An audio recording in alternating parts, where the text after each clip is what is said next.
Yeah, I'm very thankful for the crowd that was there today.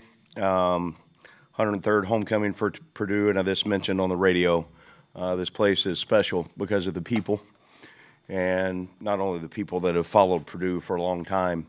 The students make it a great place, and I also believe that Mike Babinski, our athletics director, Tiffany Grimes, our sport administrator, and deputy AD are two of the best in the country. They've given us absolutely everything that we need the 10 months that I've been here to go be successful. And we're building it, and the wins are going to come. I mean, man, that's a hard way to lose one. My guys fought this week. They poured everything they had into the preparation this week. They played with energy. They played with emotion. They played hard, and we came up short. And when you do that, when you invest with everything that you got, and you come up short, it's really difficult. But you know, I was raised in a small town in Oklahoma, and the values that I learned there are about togetherness, family, love, toughness, resolve, and you just go find a way. You don't make excuses. You don't give up. You don't wave the white flag. You don't feel sorry for yourself. You find a way to go get it done. And that's the way I was raised, and that's the way this place is. And I guarantee you we're going to get this turned. And we will continue to work. We'll pour everything we've got into it, and we'll get our team into the winner's circle at some point. We came up short, and it's tough.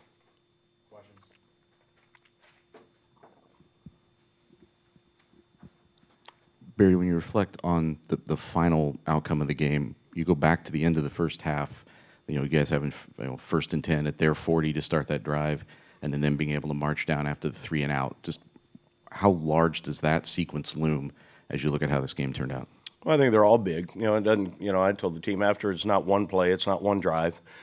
It's a combination of a lot of those things. And then I do know coming out of halftime, we always talk about the middle 8. The last 4 minutes of the first half, first 4 of the second half, and we need to be a really good middle 8 team.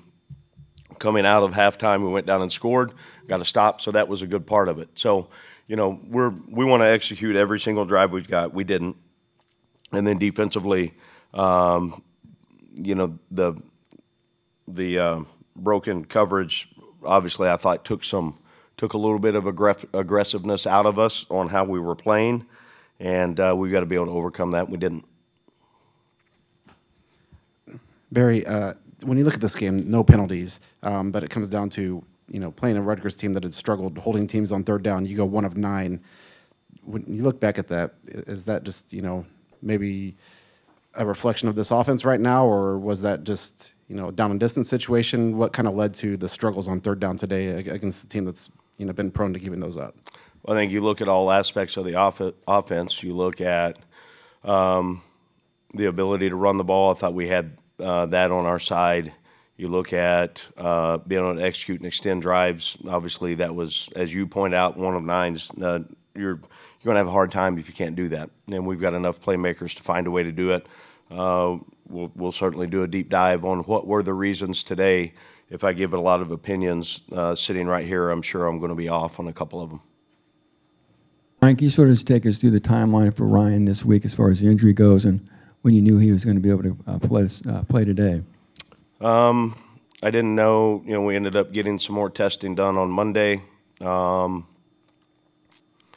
then he just kept making progress throughout the week. Had a good week of preparation and felt comfortable with the information we had on putting him in and letting him go play. He wanted to come back last week, but I didn't feel comfortable in that without having a true MRI on it during the game.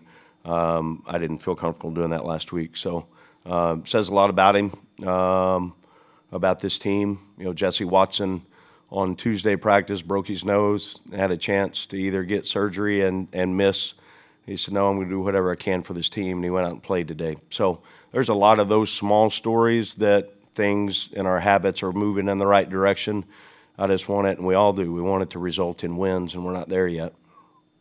Take us through that last Ryan Brown play, the tip ball. He catches it, Was he trying to pitch it forward? Was the ball knocked out? I haven't talked to Ryan, but as I saw it from the sideline, we had an RPO call. The defensive end set flat-footed on the line of scrimmage.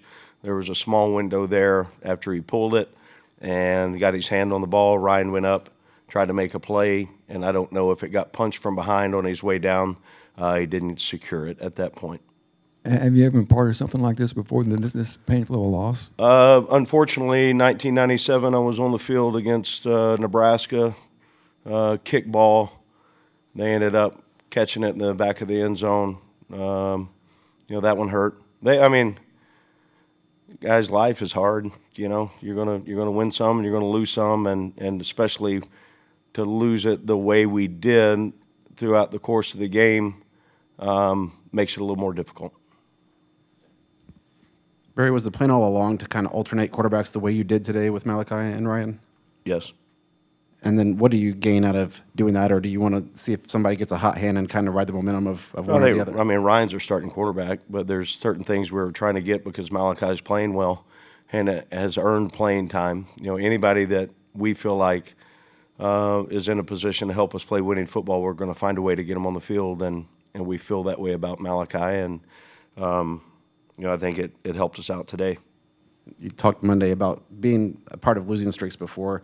Talked about losing at 1997 in Nebraska in a heartbreaking fashion, but I guess the run of games, Minnesota, Illinois, USC, that you've made plays to kind of lose games, and you've talked about shooting yourselves in the foot at times.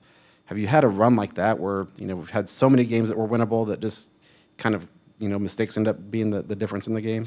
No, but you say winnable games. You look at every single week. It's a life of its own. So.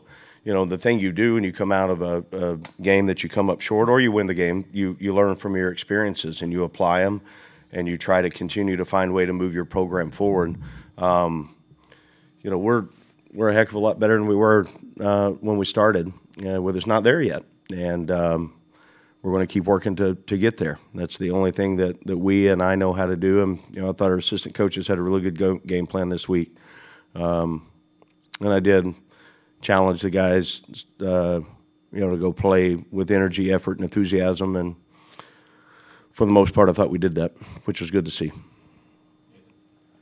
Barry, you talked before the season, anytime anyone tried to bring up, building something, looking to the future, you were very quick to say, no, we're going to win this year. I guess how much is a win at this point necessary for, proof of concept or being helping you continue to build into next year? I'm not going to back down from that statement. I believe that we're creating a winning culture, and eventually we are going to win. I don't know when that's going to happen. You're fighting and you're swinging and scratching and clawing, and you're going to eventually get there, but we're not there yet. So I still stand, and I've got strong belief in what our foundation is becoming. I have strong belief in this program, and I have no doubt it's going to be a special place that we win consistently. We're just not there yet. Barry, you talk about anybody who plays is good enough to play. Hershey McLaurin's a guy who didn't play at all until last week when Miles got hurt, and then he made the most of an opportunity here. What have you seen from him just in 6 quarters of play? His practice habits have become better. He's become more invested in what it takes to play at that position defensively, and then he is really most of today, I felt like, it's, again, hard to say without really going back and looking at it, he's in position to make plays. And that's good to see because we needed it. And he continues to show up, be a little more productive. And in that spot, defensively, we really need that guy to be a productive player. Yeah, Barry, just some of the issues the defense getting off the field. 75 plays for Rutgers, 51 for Purdue, over 500 yards of offense. Is there anything about the inability to consistently get off the field, force a punt? No, we need to be better. Have you had a chance just to look at what looms in November and maybe how you're going to deal with what looks like a very daunting schedule? I know we've got stretch and stride tomorrow for our players. Monday we'll go to practice. We'll have an hour and 10-minute practice, great film study and a game plan for Michigan. And then we're going to take it a day at a time and go to work. The Illinois game, obviously a very productive game for them in the air. You mentioned the defensive breakdowns in coverage today. Did this feel like a reversion to some of the problems you had there? Was this a new? No, we got beat man to man 3 times. I mean, their player made a play, we didn't, and then one time in coverage on the breakdown, the guy was wide open.